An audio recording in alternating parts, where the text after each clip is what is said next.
Кутмандуу күнүңүздөр менен, урматтуу достор, туугандар. Бүгүн Коробуздагы бөдөнөлөр жөнүндө кыскача бир тасма тартайын деп чечтим.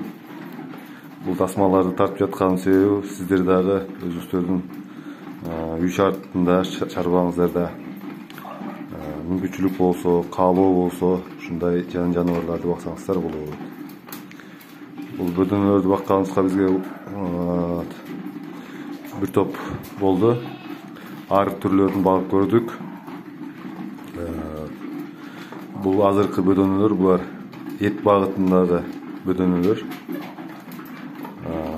Булардын салмагы жакшы семиргенде ошол 200-250 граммга чейин салмак эт берет. Бирок кемчилиги берки бөдөнөлөргө салыштырмалуу жумуртка аз тууйт булар. Бирок жумурткалары берки бөдөнөлөрдөн чоң болот. Көлөмү. Бирок аз тууйт. Булар бир жылда бир 180-150ге чейин дейт. Санаган жокпуз, бирок ошол изилдөөчүлөрдүн айтуусу боюнча. Ал эми берки жумуртка багытындагылар, алардын жумурткасы будан кичике болот. Өздөрү дагы салмактары 150 грамм тегерегинде болот. Алар бирок жумуртка көп тууйт. 300 бир жылда 300ге чейин жумуртка тууйт деп айтылат. Бул бөдөнөлөрдүн дагы артыкчылыгы булардын жумурткаларынын пайдалуу сапаты абдан берки тооктордун жумурткаларынан жогору турат. Кубаттуулугу жагынан дагы. Анан дагы мындай маалымат айтып жүрүшөт, эми аны биз ченеген жокпуз. Булардын дене табы температурасы тоокторунан жогору болгондуктан байланыштуу. 45 градустан ары дейби. Буларда жанагы тооктун жумурткасын чийкичпегиле деп атпайбы? Салмонеллез бар деп. Буларда ошол жок дейт да. Себеп дегенде жана жогорку температурада ошол нерсе өлүп калат. Эмеш.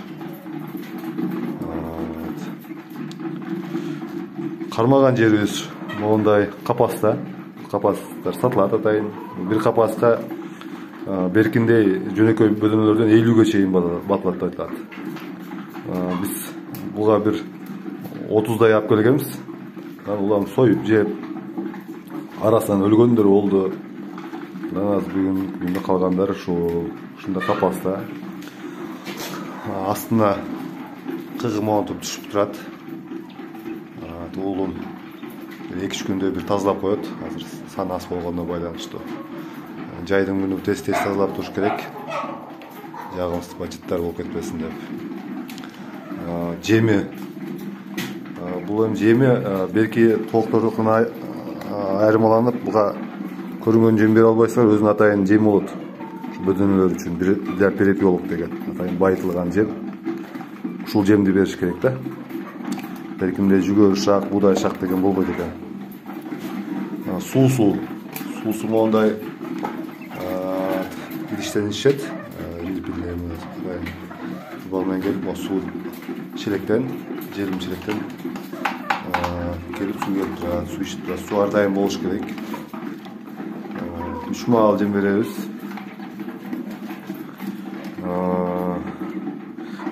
Дагы бир белгилеге турган нерсе, булар шамал ва сквознякты сүйбөйт. Ылымта жерде болуш керек. Адан тышкары буларга эң жагымдуу температура буларга ошол 20-22 градуска чейин, 15 градустан ошо 22 градуска чейинки жылуулукту камсыздаш керек. Андай болбогон учурда булардын жумуртка туусу кескин ылдыйлап кетет. Өтө суук болсо туубай да калышат. Жарыктандыруу болуш керек. 16 саат жарыктандыруу болуп туруш керек. Чакчайган жарыкта болбойт. Булар өзү бөдөнөлөр билсеңиздер жапайы чөйрөдө булар бадалдардын, чөп-чардын, көлөкө жерлерде жүрүшөт. Андыктан булар өтө жарыкты сүйбөйт.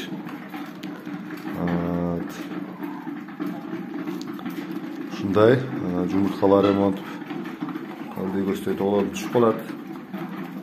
Терип алабыз мынакей. Бар экен. Бул эми бөдөнө биз жумурткалар өзүбүз үчүн пайдаланууга, балдарга, өзүбүз жегенге ылайыктап багып атабыз. Эгерде сатыкка дей турган болсоңуздар, анда санын көбөйтүп, шартын башкача кылсаңыздар болот. Сөзсүз эле бул капас даяр капас эмес, мындай капастарды өзүңүздөр жасап алсаңыздар болот. Мисалы үчүн аш тоосун бул курулуш материалын эле мен өзүм жасап койгом. Профилдеп койбузбу? Ошону ийип, ошого кийим салып коебуз. Ошодан жей беришет.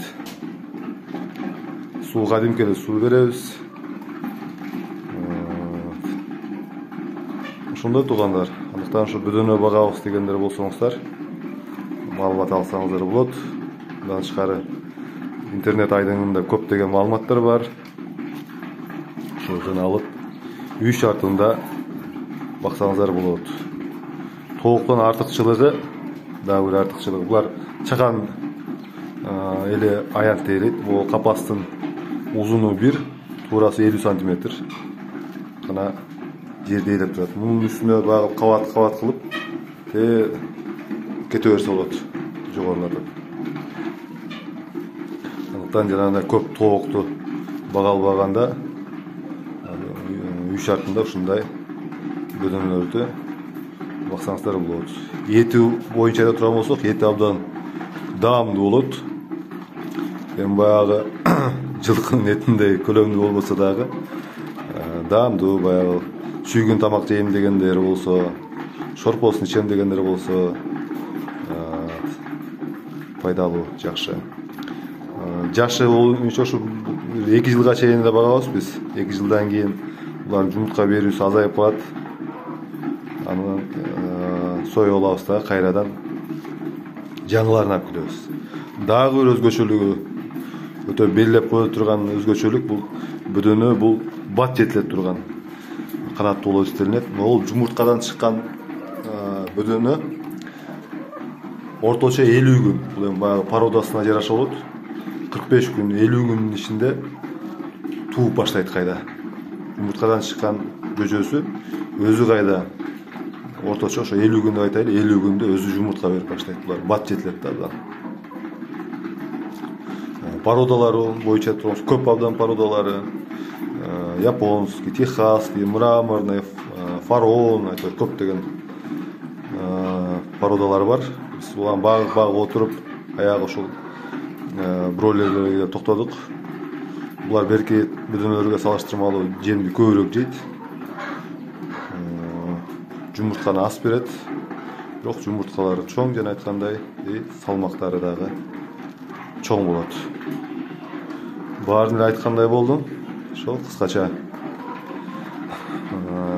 Суроолоруңуздар болсо кайрылыңыздар. Да кеп кеңешибизди беребиз. Ушундай туугандар. Андыктан ошол жакшы маалыматтарыбыз менен бири-бирибиз менен бөлүшүп турайлы. Кайрадан ошол эфир аркылуу жолукканча сак саламатта болуңуздар.